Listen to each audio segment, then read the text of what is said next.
Good evening, ladies and gentlemen. Welcome to Toward a Quality of Life, broadcasting to you from the Boston Roxbury studio of BNN TV. I'm going to give you a very good lecture today, one that you will not find anywhere in any of the media that I know, on the internet, on the mainstream TV. You're not going to find what I'm going to be presenting to you today. And it's really something that I should be putting into a 2-hour slot because there is so much information I'm going to be throwing at you, but I'm going to try to talk as fast as I can to get everything in within this hour time that's allotted to me. Now, you know that I have been following the elections with you and coming to you with shows along the way, talking about them and things that we need to know about them.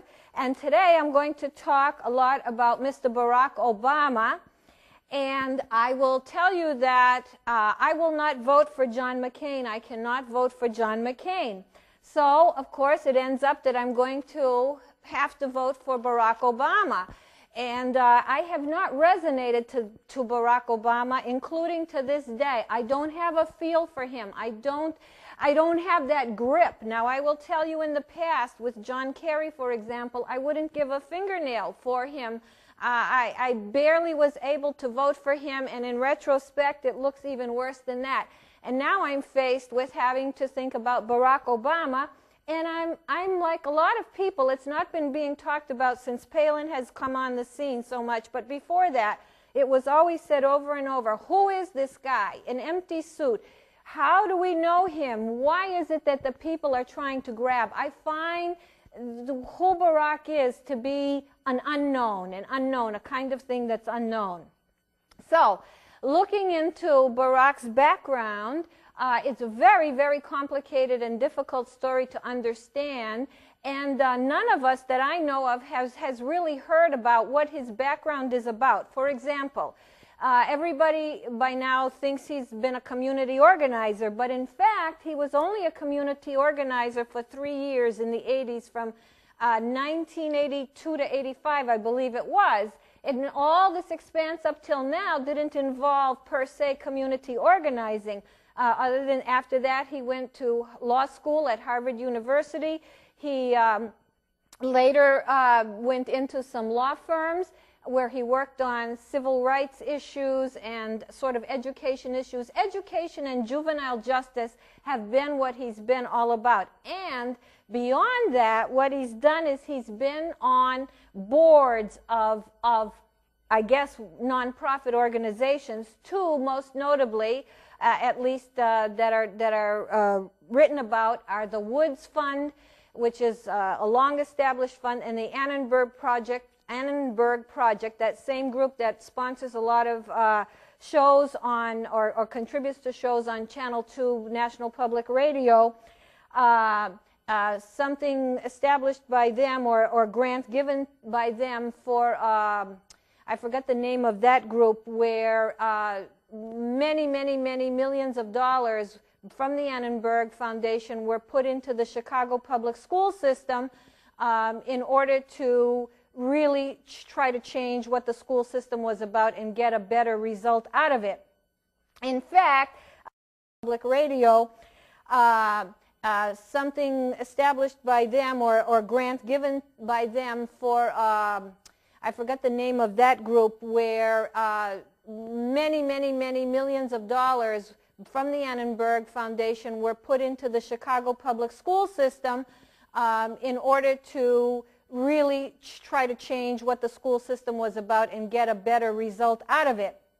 In fact, I must say that most accounts, including Annenberg's account of it at the end of the experiment or the trial, did not show any particular results from it, in fact. But what is so complicated and hard to get a grip on, and I really would say it's not a wonder that Mr. Obama hasn't brought these things forward, A, because they are all so complicated, but B, they would show who he's been associated with and what kind of things he has put all his energy and effort into prior to running for the Illinois State Senate.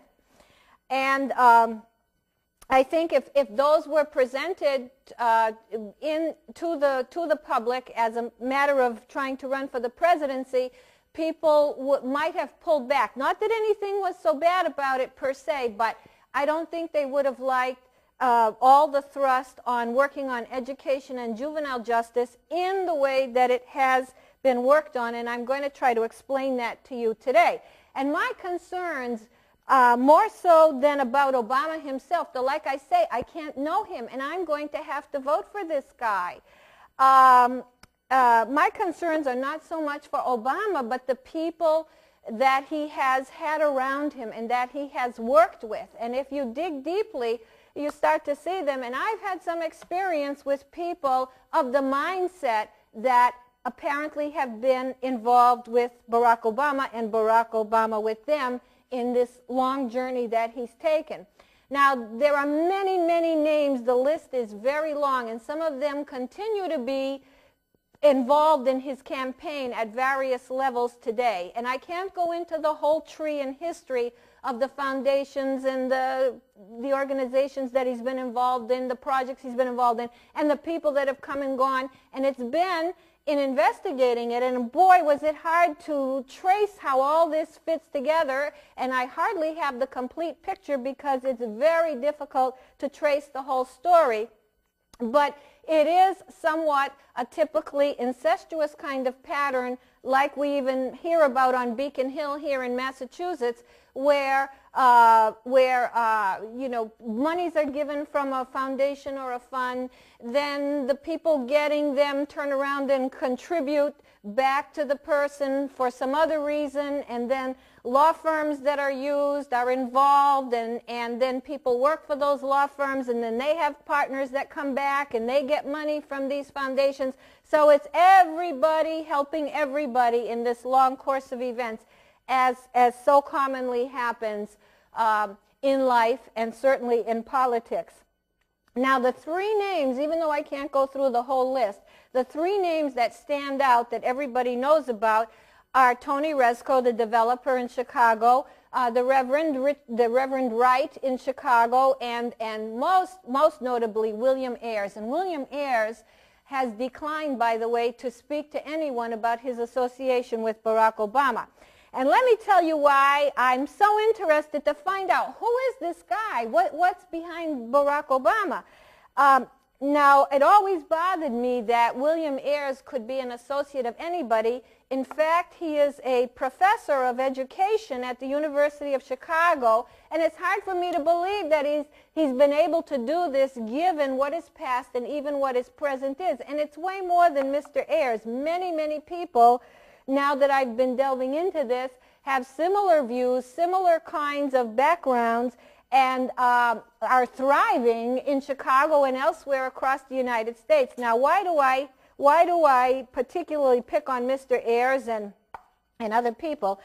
Number one, I don't know, many of you will not know who the Students for Democratic Society were, but I am very familiar with this group of people. In my college years, I know well, and then the Weathermen that came out of them, and the Weathermen was an outgrowth of this group.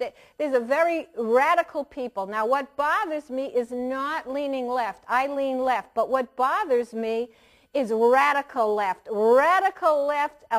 of Marxist or other kinds of radical philosophies, and it's not Marxism that I'm discounting here or criticizing. I am criticizing an attitude of a point of view and a point of operation that is extreme radicalism. And this person, Ayers, was involved in 20 bombings. He was involved in making bombs. Some of his own people died in Greenwich Village while making those bombs, and he indeed tried to bomb the Pentagon. And he got off on those charges because of government misconduct in proceeding against him. And somehow he's made it not only to be in the University of Chicago, but also to be a very active and influential figure in education in the United States of America. And his idea of education is this whole concept of social justice.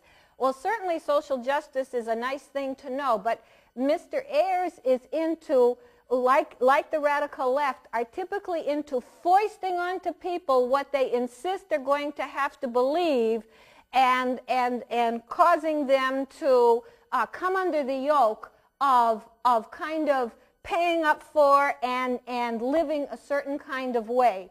This is what is so dangerous about extreme radicalism.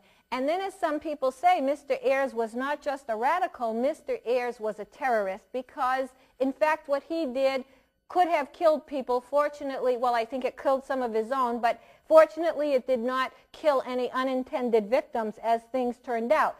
Now, just as recently as 2006, Mr. Ayers was in Venezuela under the auspices of Hugo Chavez, and I'm not pro or anti Hugo Chavez, I'm not saying that. But he said in a speech regarding education that education is the motor force of revolution. So even today, and in 2001, in fact, as is commonly stated, he said regarding the bombings that not enough had been done. So the fervor of what they insist society should look like, how they're going to overturn society, how they're going to bring people into line, bring up those that are presumably underprivileged, bring down those that aren't privileged, and tell people what to say, what to think. Things are going to run the way they want to work them. And anyone who's familiar with systems in China, systems in Russia, for example, the way Russia got its kids to get rid of their religion. One of the campaigns they did in Russia when they became communist was try to get rid of religion, and they did effectively banish religion, and they would let kids be very hungry, and then they would talk to them about communism, and then they would feed them. So it's this kind of indoctrination and this idea that everything you study should not be just to study it to find out about it and get more math in your head, know how to do it better, but always to see it in terms of the struggle, always to see it in terms in speaking in the polemic of extreme radicalism. Sort of like what people who are extremely radical on the right, no difference. They are both authoritarian. They both want to put into place what people are going to have to do. In terms of the right, they might want God being said, God being the reason for everything you say, God being in the Constitution, God being in the schoolroom, Jesus being your Savior, and you have to repent and you have to be saved. That would be the extreme right. Extreme is extreme, and it's authoritarian, and authoritarian is we are going to decide what you think, do, and say, and how you live. So this is very alarming to me. And it reminds me, too, of madrasas, where the kids are taken at a young age, and people wonder, how do these kids become jihadists and so maniacal in their thrust to go and do the deeds that jihadists do, because they're taken, and this kind of polemic is indoctrinated into them many times without any other kind of education that is infiltrated into their minds and bodies from a very young age. Now, something about the extreme left, too, that you'll often notice is, or the extreme right, but the extreme right, too, extreme left is and terrorists, too, is like a pilot light has gone out in them. Compassion is gone. How do they do these things? That light that burns inside of us, that's still a little bit of humanity, it's gone. It's dead, and deeds can be carried out. Now, this extreme left kind of thing is sort of a virus and a disease. It spreads, and people hold it for practically all of their lives, and everything they do and say is dedicated to it and trying to coerce things into their view of how the society should repair itself and bring people up and bring people down and level it and coerce them into a way of living, a collective way of living. Now, I believe in a collective way of living, perhaps. We certainly have to challenge the way we are living. There are so many things to challenge about it. But do we want things imposed on us of how we're going to be, or do we want to get through them together, figuring them out? And the right questions are never being answered on our media. The right questions are never being asked on our media. And as far as the education of children goes, we want, is it not better to have the children learn how to think? And certainly we do have to get better education in here. We are failing our children with education, no doubt about it. But do we not want to help them to learn how to think and know more rather than tell them what to think and how to interpret reality, and sort of be comrades and soldiers in the army of extreme leftism?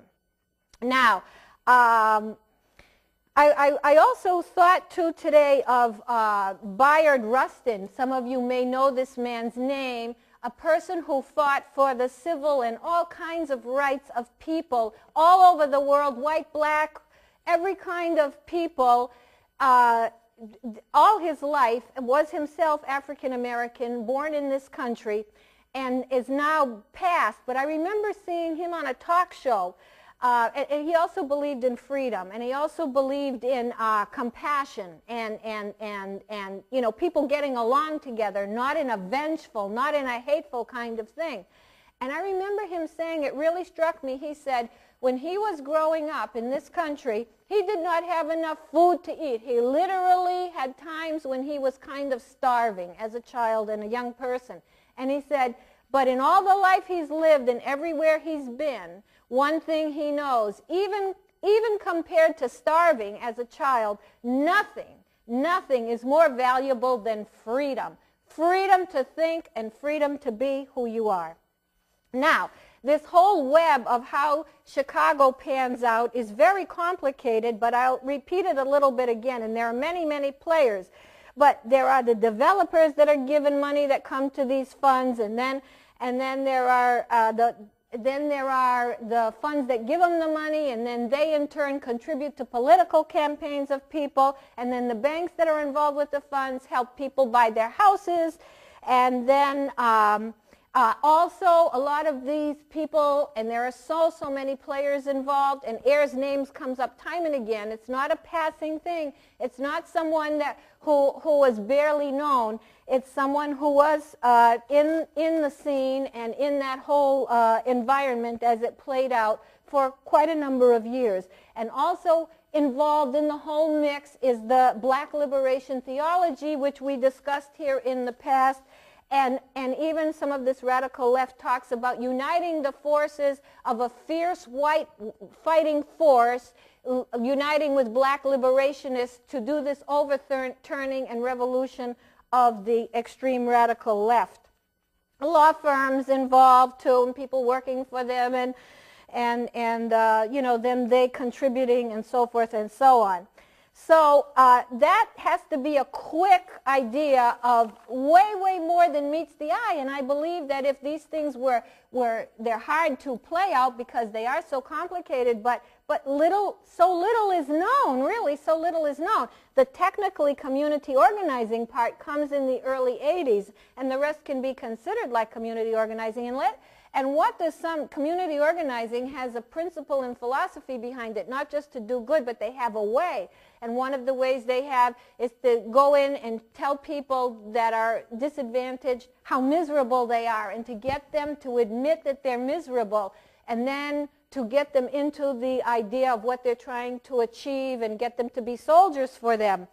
And also another kind of style is to have group criticism of people, such as China did, and have people all come down on somebody and tell him how he's wrong, and sort of like a religious rite where you have to repent against your sins. Now also in this mix, we look to Michelle Obama, who I find even harder to know and harder to warm up to, and I find her to be kind of a hard person. But just in May of this year, she says, and I will quote to you, Barack Obama will require you to work. He is going to demand that you shed your cynicism, that you put down your divisions, that you come out of your isolation, that you move out of your comfort zone. Barack will never allow you to go back to your lives as usual, uninvolved, uninformed, which sort of has kind of the flavor. It has a flavor of like you're going to have to be involved. You're going to have to do something. And Also, at one time, Michelle had a seminar where she had this person, Ayers, speak when he published a book on education. He's very influential in the field of education. Okay, now, and I'd also like to say on the interview when we saw the family together many weeks ago, and they sort of did a thing that Barack later took back. He said he no longer wanted to have his kids on the camera. It was a very sweet and touching, I mean, it touched all of our hearts, and we really loved what we were seeing. But I did take note that everything that was being said to Barack and about Barack in that short interview by the kids and their mother leading the way was critical of him. They were saying how Daddy brings his suitcase home and then we trip on it, Daddy, and you never put it away. And then Michelle was saying that sometimes, she says, well, we do blah, blah, blah, and then he starts to talk and she kind of rolls her eyes and then we go like this. And the whole thing was sort of to criticize Barack. And I was thinking separately on that is, this guy may be king of the world, and this guy, if he is the nominee and if he gets to be president, either way, this guy is deserving of respect. Fall in line. Tell us what's good about Barack. Tell us, you know, give all honor and respect to the guy who could be king of the world. Now, another thing is, in this whole mix of everybody helping everybody for all these years in Chicago, and a lot of money changed hands. We're talking in the millions. A lot of money changed hands in all these efforts. Also, Michelle Obama got her positions through this whole collection of connections. Now, I'm not going to vote for John McCain. That is clear. So, I would say McCain is light years away from humanism, quality of life, and fairness. He believes in war and punishment. To him, free means militarism, and he's got country, and status quo as his kind of platform. He doesn't look at the whole country and talk about the needs of everyone in it, and that's what we need. That's what liberals do. We attend to the needs of everybody in the country. He sees the needs of veterans. He's brought up in that. He's kind of brainwashed in a way. Now, we do have to honor the military. Military is important, but unfortunately, it is not the only thing in our history and context to be concerned about. It's kind of a cold Republican philosophy that he has, and it is, even though he's not a bad guy. I don't mind McCain. I don't have a thing about him one way or another, but it is kind of fear, even though he's not promoting it like George Bush did. And I would say about McCain that there's another ism going on here besides racism and misogyny. There is ageism, the way it is a terrible thing. What's wrong with 72? 72 is very young, and if you ever saw his 96-year-old mother stand up at the convention just like that, there's nothing wrong with McCain's age per se. That's an ism as well. Now, Obama's for the environment, Obama's for animal rights, Obama's for all people, and Obama's for talking with the enemies. I can applaud that. I go along with Obama in how he's got these things on his mind. Now, in January of 2008, Obama suggested that there should be a summit with the Muslim world. Not a bad idea, good idea. But but in the meantime, he has distanced himself. He's distanced himself from his Muslim roots. He's not allowed those headscarves. Of course, they say it was his people that did that, not him. And he doesn't let the person, I believe his name is Eliason or Ellison out of Michigan, who took his oath on the Koran, appear with him at any kind of events. In fact, he made him cancel. He's distanced himself from Muslim. But having a summit with the Muslim world is not a bad thing. And I wonder if Obama is really religious, because it was pointed out in all these ways he got around in Chicago. One of the things that you had to do was be with a church, because when you go and try to approach people, they'd say, what church are you with? And so he finally joined the church, because that's how people were connected. I think Obama has more of a secular religion, and when I say that as a person without religion. I don't have a religion. I'm not looking for a religion. I think Obama, I can't challenge that, but he doesn't seem to really, I think he's more concerned with the here and now, as am I, getting things done in this life. Let's get some fairness, and let's get some getting along together and saving the planet, saving Mother Earth. Now, he said in his speech, it's a promise that says the market should reward, drive innovation, generate growth, that businesses should look up to their responsibilities to create jobs, look out for American workers, play by the rules of the road. Government can't solve all our problems, but what it should do is that which we can't do for ourselves, protect us from harm and provide every child a decent education, keep our water clean, toys safe, invest in new school, new roads, new science and technology. Can't deny him there. I like that. I like that kind of an outlook. I like the way he said in his acceptance speech that, hey, let's not say who's the patriot around here, just if you believe in the pro-war and pro-fear kind of mentality. That was also excellent about his speech. Now, Obama does look to the poor, I believe. Now, I don't know how many of you saw the questioning done first of Obama and then of McCain with Reverend Warren, where they each got an hour of the same questions, one after the other. And one of the questions asked of Obama was, what is a failure of the United States?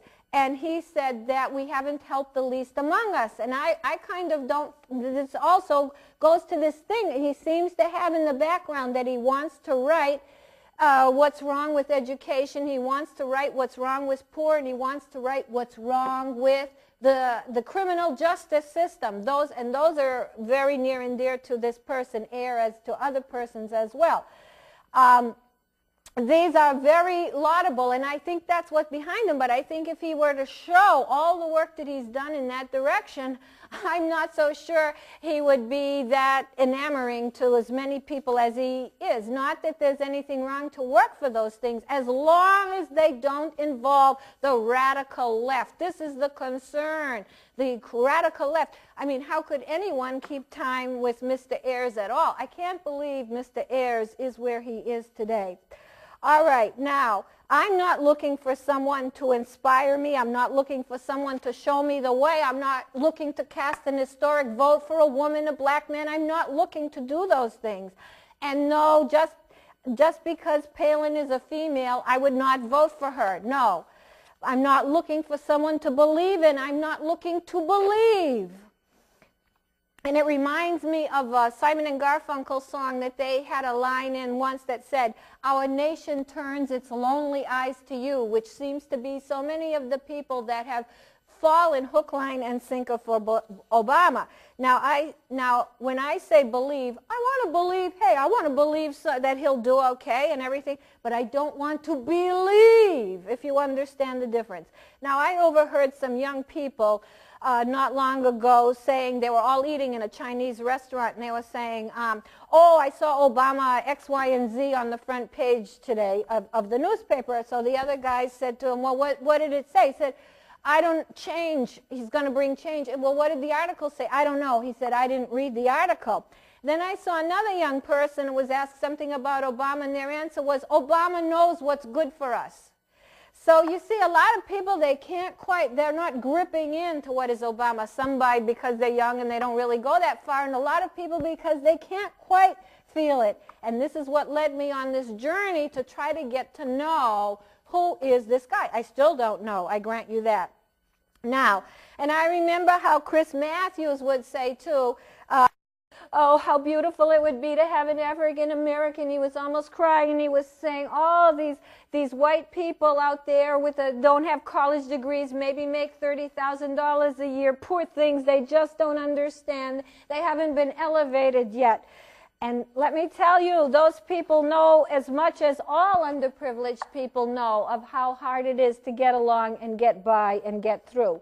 Now, as I said before on this show, if I were African American, I would have a much stronger feeling for Mr. Obama. I would think. You couldn't help it. If I were Jewish and Mr. Lieberman were running, if not me, certainly many, many more Jews would be voting for him than for other candidates. That's the way it goes, especially when it's been so difficult to get anything accomplished if you are African American. So that And then to see him up there, as Oprah said, she cried, and Kanye West said his life was changed and so forth. And to see those lovely children on stage, it is a struggle come to pass. It is, and I understand that. On the other hand, I myself am not African American, so that thing is not certainly playing for me. Now, back to this idea of an empty suit and him sort of seeming shallow because we don't have a grip on who he is and what the background has been. I always used to say, show me something that Obama has produced. Put it in my hand, something that he's produced. Okay, and also the idea, it seems too somewhat that his ideas go sort of beyond country, and that's good in a way, but, you know, because it is a one world, and we do have to get along and get in with everybody, but on the other hand, we do have to be a country, and I think in all of us, no matter where we stand, there's something in us that has a deep sentiment, even if we don't wear it on our sleeve. The thing about Obama, the best word is he's elusive. To this day, I would say he's elusive. Now, there's no paper trail of him from the Illinois Senate. When he was at the Harvard Law Review, he never put an article in there of any sort, which is very unusual. And he doesn't talk about what he's done because, as I said, I think if he really mapped it out, it wouldn't be helpful to his cause. Now, he didn't appear on Tavis Smiley because would that look like he's too much, you know, leaning with the African American causes? In January of 2008, he said that he will stand with Muslims should political winds shift. But, you know, he's disavowed his Muslim roots. Why is that so bad? Why is it so bad to have Muslim roots? And why is it so bad to be bringing Muslims, obviously, into the fold of, he could do it, he's got a way to know enough to not make it seem like that it's a terrorist thing, because most Muslims by far are not terrorists, and it's a great religion in many. I have some criticisms of it. It's not for me to criticize, but in some aspects of it, and that doesn't mean everybody is that way who's Muslim, it is one of the world's great religions. Now let's see how Obama, just to sort of get beyond this idea of the saintliness of Obama, how he got his Senate seat when there were two people running with him to try to get out of the primaries to be the nominee to go to the Senate seat in Illinois. He got rid of them by challenging the signatures on their, he knocked them out so that he was the only one running on his side of the ticket to go to the Illinois State Senate. He got their names challenged, and in fact, one of the ladies he challenged was the senator before that. She was going for even higher office. That didn't work out. She changed her mind. Everybody asked, could Obama step aside? But no, he went and he challenged the names. Now, is this anything politicians don't do? Is anything I've said here, except for hang around with or be involved, the worry is the extreme left, the radical left. But otherwise, all this dealing and wheeling with monies and how you get by, one hand scratches the back of the other and so forth.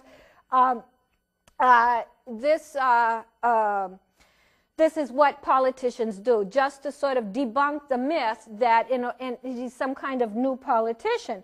Now, another thing he's done is come to the Senate. This was just recently, the U.S. Senate, and there were back-to-back votes, and there was one he didn't want to have his name on, so he managed to not be there when that vote was taken, and right after that, when the next vote that he wanted to be there for was taken, he was there and he voted. That way he didn't have to go down one way or another on the first vote. You know that in Illinois, 129 times he voted present, 9 times he voted present in the U.S. Senate. So he kind of, and you wonder, well, what is he going after? How much is he involved in all these other issues besides the least among us and the poor, which is necessary, but it is not the whole picture. He didn't highlight Martin Luther King in his speech, and people noted that he gave that sort of a short shrift, which is another clue, another way of staying away from all that and kind of going down the middle. But what is he really going down the middle about? And by the way, just for the record, when he taught at University of Chicago, he was not a professor. which as far as I know is very, a big no-no to say that, because to become a professor is a long, arduous process to get into that status. He was a senior lecturer and a fellow, which is, you know, I've done things like that. You're just hired to do courses. Probably for a reason similar to what my reason was. I did not want to make my life academia, but nevertheless not a professor. Another thing he did recently, well, back in Iowa, when he was running in Iowa, he said he got a nuclear, a bill passed for people regarding nuclear industry problems, and it never passed. And this was a bill, and this says a little bit more about him too. This was a bill where some leaks were found out to have occurred. The people were upset. He said, no problem, I'm going there. I'm going to write a bill where they have to inform you of leaks right away. He went and wrote the bill. The industry came in and said, oh no. All the lobbyists came in and said, no, you're not. What happened was the industry's bill got put through, and Obama went with that. As it turns out, it never passed, but he ended up going with that. Now, another thing that Rudy Giuliani said about Obama that I find so telling in that killer speech he gave, and I'm not a fan of Rudy Giuliani, he's a hardcore guy. He said, change is not a destination and hope is not a strategy. Amen. And I will bring that up a couple of times as I continue to talk. Again, that elusiveness, what are we talking about here? Sarah Palin said after the styrofoam columns are put away, after the presidential seal that he had made up for himself gets put away, and after he's done parting the waters and saving the planet, then what will he do? It's kind of facetious, it's very hard-hitting, but nonetheless it touches a nerve. I'll tell you where Obama really got me upset, really lost me, really insulted me, in my point of view, is when he went on his European tour. I said, that's it. He thinks that by taking pictures with Merkel and Sarkozy and say, see, that this is going to make me vote, that's an insult. But here I am again, and I have a choice to make, and it certainly won't be McCain, so I'm still asking, who is Barack Obama? And I gotta hope that he's going to be the guy that I would want him to be. I want to know, I want to feel more toward Obama. And maybe it'll pan out that I'll find out. It will work out. Maybe it will all work out. Who knows? The future is open. Now, I myself am left. There's no doubt about it. I want national health care. I believe corporate rule is anti-human, not good for people and society.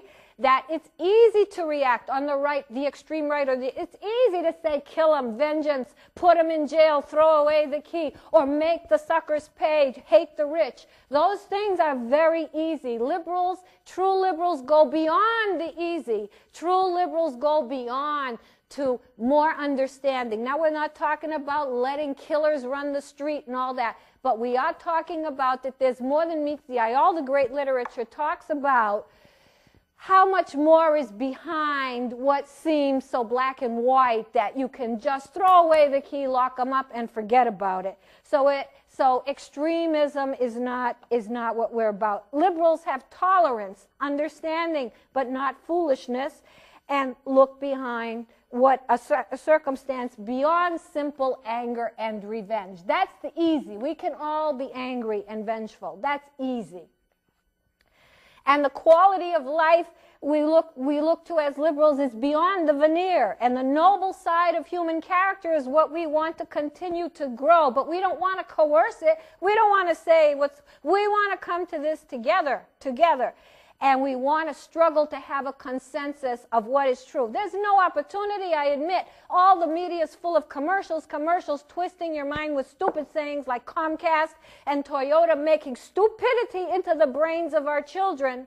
There's nowhere we're doing any real talking and relating with each other, which is the only solution for the human condition. And we don't want to live either as P. Diddy, only for the money, and making, now he's got these shows where he's training kids to sort of make it in the industry, turning them into animals, making them beasts, telling them how hard and awful they have to be and how nothing else counts. Throw away your mother, throw away your father, throw away your priest, just make it.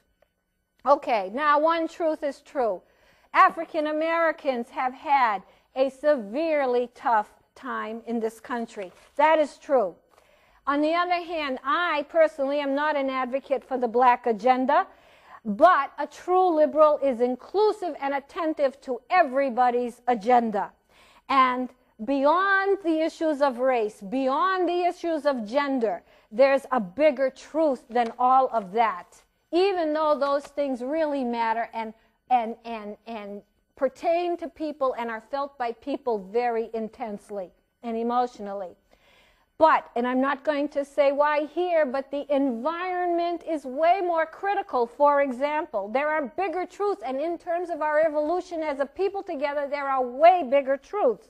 We're not there. We're not even at those first stumbling steps. And animals suffering and getting tortured in things called research, that is not possible because it's right now, and the torture is right now. And there's a third area in this country, per se, that is blisteringly bad and painful and needs attention, and that is the prison system, the criminal and prison system, where human beings are suffering under horror circumstances, again, where there's more than meets the eye. And it doesn't mean, on the other hand, that we let hardcore, nasty people who would be so crazy as to drive their cars into police cars all over the place and then let them out still to run the streets. But it's all very complicated. We can't get into that. So anyway, the idea of wherever we're going is about how we should try to be thinking together and resolving these things, not having any extreme leftists impose what it is we are to think and how it's going to be delivered. Okay, so again, it's not the left I worry about, it's the radical left. Okay, now, and you know, I for one do not feel guilt, I hope. I don't think I do. Not guilt. I may feel shame. I might feel sorrow. I might feel, I might feel rightfully the bad emotion associated with things that are not good to look at. But on the other hand, too, it might be said philosophically, and we'd have to sit down and argue this out, that maybe no one owes anyone anything. And certainly with the extreme left, they're about you owe, and we're going to make you pay, is pretty much what it is about. But there is decency and fairness. There is decency, and hopefully we will not be coming to be losing our reason and reasonableness. Again, change is not a destination, and hope is not a strategy. Now, how do we do this together without having a war right within the country? Passions are high, and I see two possibilities coming down the road. One is class warfare, and two is race war. I see these things coming down the road. Now, class warfare comes out when we see things happen like the Democratic side saying, oh, John McCain has 7 houses, so the idea being you should hate the rich because they have 7 houses. This is jealousy, this is now, I'm not saying should people have all the wealth and then other people struggle, and no matter how hard they struggle, they can't even pay for health care or child care. Absolutely, we've got to talk. These are things that are out of balance. But should we be hating people and despising them because they're in a place where maybe we ourselves would like to be, or that goes against the philosophy? So we should be talking about class. We need to talk about class, but we need to talk about class in reasonable and upfront terms that are not about hating and making fun and trying to overthrow radically. Anything radical is what we want to get away from. We do have to think about how much wealth should people have, how much pay should people make for what kind of work. How do we get there? There's a very big possibility of there being a race war in this country. The passion, anger, and the identity factor is very, very high now, very high. And there are many people who would just as soon have a war and have gone well beyond. If we trace the roots of how this came to pass, we would certainly see the logic of how it stands today. Some of you may be familiar with Jimmy Myers, who's a radio talk show host. He was saying last Sunday, in very passionate terms. Believe me, it's coming. Not a race war, but believe me, things are going to change and there's nothing you can do to stop it, and I will not be put down, and so on. And you could feel that anger and frustration. He's an African-American man. Very good show he has. I like his show. Now, this kind of thing also has been foretold by James Brown in his famous record, the double record set called The Payback, that worn record set that people have listened to for so long in the past and maybe even today, well within the hearts and minds of people. There is the music and poetry of Gil Scott-Heron, The Revolution Will Not Be Televised. These things can vary. These things are coming to a head. Are we going to go at them with extremism? Are we going to go after them with people who are going to tell us what justice is all about? And, you know, it's interesting, a lot of these people, too, do it from elite perspective. They do it. Mr. Ayers' father is a very wealthy man, and I guess Mr. Ayers must have, you know, must be okay on that score, too. So a lot of these people are not, that's kind of an irony of the whole thing. Now, let's look very quickly at Sarah Palin. Let's forget Biden. Not into Biden, never was. Let's look at Palin. Attractive, nice hair, confident, rugged individualism is what she likes, that Alaska stuff. Hard, tough. She's right-wing, nationalistic, doesn't seem to care about the environment as far as we know. Didn't want to put the polar bear on the extinction list, even though we see them skinny. We see them trying to swim where the ice is melted, that they end up dead on the shores of Iceland. This never happened before. And we see them starving because they can't get out to food, and she wants to drill and drilling. And whatever happened to conservation? Anybody said, now Obama said, conservation, he said, we're going to have to adjust how we're living. We can't be living like this. Well, I agree. There's things Mr. Obama says that I absolutely have to agree with. She's for Iraq, she's for guns, she's for religion, she's from the Assembly of God Church. She's rigid, she's sure. And it's question, can she put aside personal politics and compromise? And she was very sarcastic. And for those in her speech, very sarcastic in her tone. For those of you, too, who wonder, how does she do all this? And I don't advise it. 5 children and running for governor. How does she do it all? I saw a little documentary. She was explaining she has a huge extended family, and they all help. And, of course, her husband does a lot of the stuff with the children and getting things going in the house and keeping them. She's anti-abortion, and I will say here too, and I don't have really a position on the abortion issue, but people do have a right to believe that abortion is murder, and that should be taken seriously. That doesn't mean that's everybody's belief. It's an iffy question. And of course, I assume she'd be against stem cell research, which, by the way, I'm against, even though I'm left, because I can't see using fetuses, just like I can't see doing animal research. I can't see that as morally correct. I cannot see. If they use some other thing for stem cell, fine, but not fetuses. Now, Obama, on partial birth, when he was in Illinois, he voted for something that would keep a baby was born alive after late term, a full baby pretty much.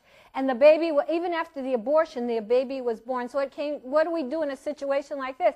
Obama stood that that infant would not be protected to be maintained as alive, that it would still be thought of as a thing, which is a surprising thing. He's very, very much against,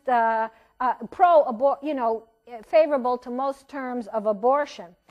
Okay, and then when he was on this Rick Warren thing that I mentioned, that 1 hour of questions for each candidate, they asked him, when does life begin? And he said it's above his pay grade. And I thought, boy, if you're going to be president, you should be saying, well, you know, Rick, theologians have thought about it, I've thought about it, ministers have talked about it. Is there a problem with my... Oh, ministers have talked about it.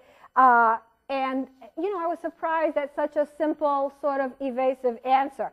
But anyway, and in that, if you saw that, you would have seen that on an impromptu basis, Obama didn't do all that well answering the questions. And as even the Democrats admitted the following day, McCain wiped the floor with him on sort of impromptu answers, quick answers, decisive answers. Okay, so...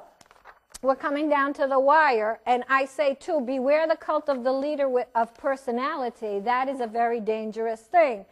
Okay, now let's see here. We can't talk about this because, and the other thing is, this is with both Obama and McCain. Oh, energy independent 10 years, more jobs, to cut taxes of the middle class and so on. But nowhere do we see how this really is going to get accomplished or how we're going to be able to afford it. Now, let me tell you. This is most worrisome too, the kind of like anything goes with Obama, because you got to wonder, is it juvenile justice and education and the least among us, which is worthy, but when you're president of the United States, you've got so much more to consider, so much more. And let's look at how not only flip-flop, but it kind of, anything goes, like with that nuclear thing. He went in to help the people, then the industry said this way, and then he voted for what the industry said. Okay, the Patriot Act. He said he was against it. He said he would filibuster it. When the Patriot Act came, he voted for it.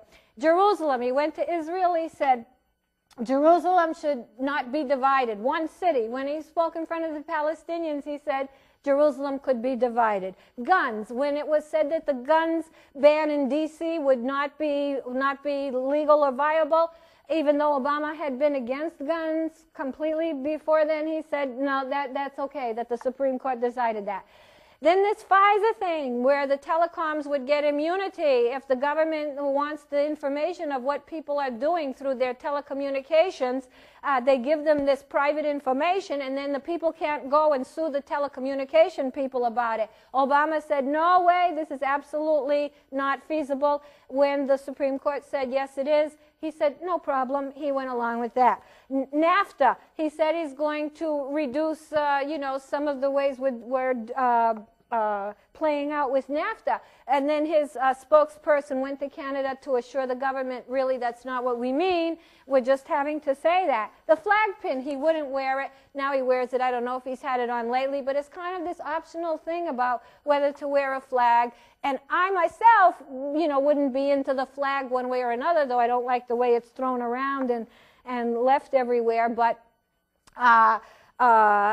nevertheless, it's kind of, if you're going to be the president, I think, maybe not me, but the president certainly got to show a lot of emotion towards that.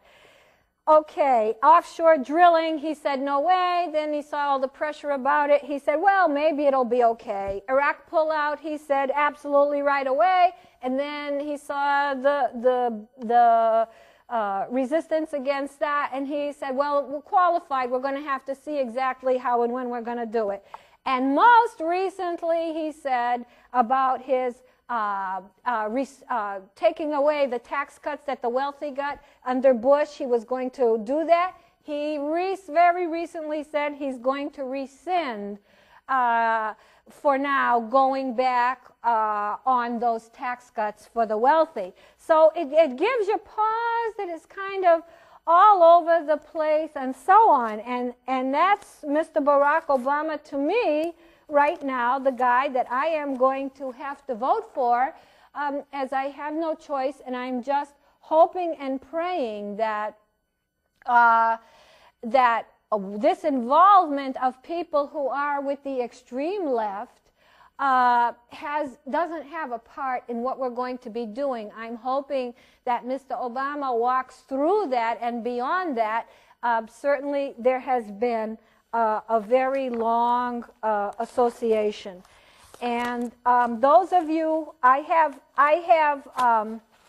experience with people from SDS. I've had experience with people who are radical leftists. I've had direct experience. And boy, let me tell you, even as individuals, this is something to reckon with. We're ready to wrap. They're telling me we're ready to wrap.